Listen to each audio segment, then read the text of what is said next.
लेकिन ऐसे आयोग को तो बम से उड़ाने की बात हम लोग करेंगे। इस आयोग को हम लोग चलने नहीं देंगे। क्या मजाक चल रहा है? ऐसा आयोग का क्या जरूरत है? तो ये रिजल्ट जो प्रकाशन किया है ये इनवैलिड रिजल्ट है, ये अवैध रिजल्ट है। इस रिजल्ट को रद्द किया जाए, सीबीआई से जांच किया जाए और दोषी पदाधिकारी अधिकारियों पर कड़ी कार्रवाई किया जाए। झारखंड के सबसे बड़ी संवैधानिक नियुक्ति संस्था जेपीएससी जो 14वीं जेपीएससी पीटी परीक्षा फल जो अजूबा जारी किया है, जिसमें झारखंड प्रदेश के लाखों आदिवासी मूलवासी छात्रों के भविष्य बर्बाद किया जा रहा है, वो तमाम मामला को लेकर के महामहिम राज्यपाल जी के पास पहुंचे थे और जेपीएससी जो अपना ही प्रारूप का अपना ही नियमावली को तार तार कर रहा है, एक अजूबा रिजल्ट प्रकाशन किया है जिस पर ना मेंबर का हस्ताक्षर है, ना कट ऑफ मार्क्स जारी किया है रिजल्ट के साथ, और अपने मनमानी से कुछ को यूपी से उठा लिया, कुछ को हरियाणा से उठा लिया है, तो कुछ को बिहार से उठा लिया है। ये सारे मामलों को महामहिम राज्यपाल जी तक पहुंचाए और महामहिम राज्यपाल जी को त्वरित हस्तक्षेप करने के लिए आग्रह किए हैं, क्योंकि राज्य के लाखों युवाओं को महामहिम राज्यपाल जी से अपेक्षा है, उम्मीद है, विश्वास है, आशा है कि एक ऐसा जेपीएससी की हद पार कर दिया है कि हाईकोर्ट का निर्देश है कि कोई भी फॉर्म भरने से मिनिमम 45 दिन उसको परीक्षा का तैयारी करने का समय मिलना चाहिए, जो आयोग के चेयरमैन को इस बात का मालूम नहीं है। पीटी परीक्षा का 75 दिन बाद परीक्षा फल जारी करता है और 7 दिन के अंदर कहता है कि फॉर्म भरिए और 16 दिन के अंदर परीक्षा लेने का बात करता है, और 18, 19 और 20 जुलाई को वो परीक्षा की तिथि का घोषणा किया है।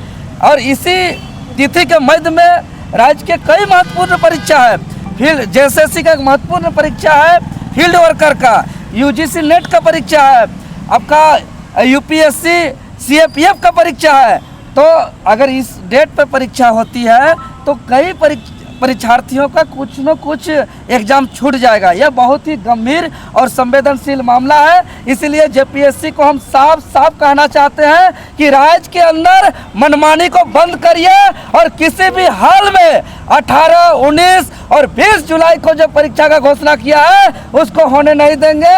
और राज्य के युवाओं को हम बताना चाहते हैं कि महामहिम राज्यपाल जी सारे मामला को, पूरा नियमावली को, पूरा ओएमआर जो बाहर में घूम रहा है, कई ओएमआर जिसमें पेपर 1 का ओएमआर जो घूम रहा है उसमें मात्र 48 क्वेश्चन का आंसर किया हुआ है, जिसमें सिर्फ और सिर्फ 46 आंसर सही है और उसका रिजल्ट में नाम है। ये तभी संभव होगा जब पेपर 2 में 100 में उसको 98, 99 लाना होगा। अब बताइए, जो ब्रिलियंट स्टूडेंट पेपर 2 में 98, 99 ला सकता है, वो पेपर 1 में 52 क्वेश्चन कैसे छोड़ सकता है? और जेपीएससी आयोग से बाहर ओएमआर सीट कैसे निकल रहा है? किसी का ओएमआर नहीं दिखाया जा रहा है, यानी किसी का ओएमआर चोरी किया जा रहा है, किसी का ओएमआर फाड़ा जा रहा है, तो किसी का ओएमआर को बाहर ला करके उसको कलर किया जा रहा है। राज्यवासियों, ये कोई मजाक नहीं है, सबसे बड़ी नियुक्ति संस्था है। आज राज्य का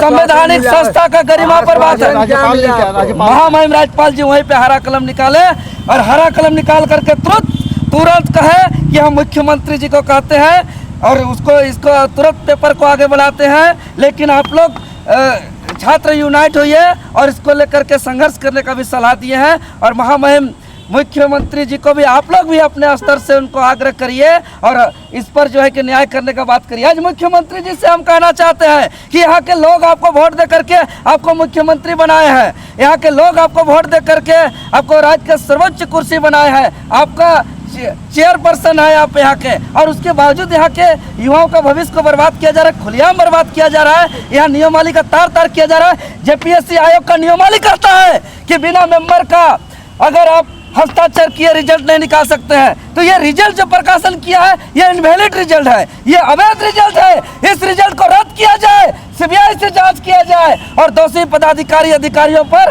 कड़ी कार्रवाई किया जाए और पारदर्शिता से एग्जाम लिया जाए, क्योंकि इसमें वीडियो आगे की रणनीति क्या होगी? आगे की रणनीति हम लोग महामहिम राज्यपाल जी साहब का दिए है कि हम पूरा इसको आगे बढ़ाते हैं। रणनीति बताइए, अपना रणनीति बताइए। अब आगे अभी माननीय मुख्यमंत्री जी के पास हम लोग जाएंगे।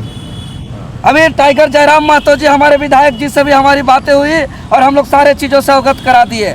विधायक जी साहब कह दिए हैं कि जेपीएससी को छोड़ना नहीं है। इस लड़ाई को लड़ना है और मुख्यमंत्री जी से वो भी बात कर रहे हैं, हम लोग भी अभी बात करने जाएंगे और इसको न्यायालय में भी लड़ेंगे और नहीं तो जेपीएससी का घेराव करेंगे और हो पर भी ये जेपीएससी आयोग नहीं सुनेगी तो आज फिर ये लोग को लगेगा कि ये गैर कानूनी बात है, लेकिन ऐसे आयोग को तो बम से उड़ाने की बात हम लोग करेंगे, इस आयोग को हम लोग चलने नहीं देंगे। क्या मजाक चल रहा है? ऐसा आयोग का क्या जरूरत है? आयोग का सपना इसीलिए देखा गया था क्या? इसीलिए गठन किया गया था क्या कि ये लोग मनमानी तरीके से यहाँ सेटिंग वेटिंग करे? अरे सीडीपीओ का कुछ दिन पहले रिजल्ट आया, 20 महिला सीट आरक्षित था महिलाओं के लिए, 20 में 19 सिर्फ यूपी का है। सोनभद्र जिला का एक ही रूम पार्टनर 3 लड़की का है, यही जेपीएससी है। पाकुड़ में 4 सेंटर था, 4 सेंटर में एक भी स्टूडेंट का सिलेक्शन नहीं हुआ है। बहुत संदेह है, बहुत प्रश्न चिन्ह खड़ा होता है इस जेपीएससी पर। जहां 27 वर्षों के सफर में 17,000 से भी अधिक छात्रों ने डॉक्टर एवं इंजीनियर बनकर भरे सफलता की ऊंची उड़ान, जहां साधारण छात्र भी झारखंड टॉपर्स बनकर बना रहे इतिहास। दूरदर्शी शिक्षाविद श्री विपिन सिंह के मार्गदर्शन में मेडिकल एवं इंजीनियरिंग के लाखों छात्रों के लिए आशा की किरण के रूप में गोल nation's leading institute. Biome institute NEET की तैयारी के लिए एक भरोसेमंद नाम। यहाँ अनुभवी फैकल्टी, स्मार्ट क्लासरूम और बेहतरीन टीचिंग मेथड से स्टूडेंट्स को मिलती है मजबूत तैयारी। यहाँ हर स्टूडेंट को मिलता है पर्सनल गाइडेंस और डाउट क्लियरिंग का पूरा सपोर्ट। नीट 2027 और 28 के लिए फेज 2 बैच 30 अप्रैल से शुरू हो रहा है। आज ही बायोम इंस्टीट्यूट से जुड़े और अपने डॉक्टर बनने के सपने को दे सही दिशा। बायोम इंस्टीट्यूट सिर्फ मेडिकल प्रिपरेशन का संस्थान। काम की तलाश है, भरोसेमंद नौकरी चाहिए? जुड़िए एएनजी के साथ, जहां श्रमिक सबसे पहले। 12 घंटे की ड्यूटी, हर दिन 3 समय का खाना, मुफ्त रहने की सुविधा, आपकी सुरक्षा के लिए इंश्योरेंस, ओवर टाइम का लाभ, पीएफ सीधा क्लाइंट से, समय पर पूरा वेतन और जरूरत पड़ने पर एडवांस पे। एएनजी मैन पावर सॉल्यूशंस, सम्मान के साथ काम, भरोसे के साथ कमाई।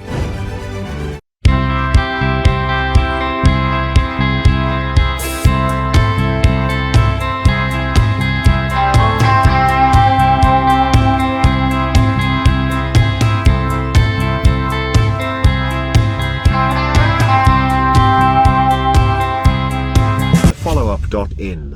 Like, share, and subscribe. www.thefollowup.in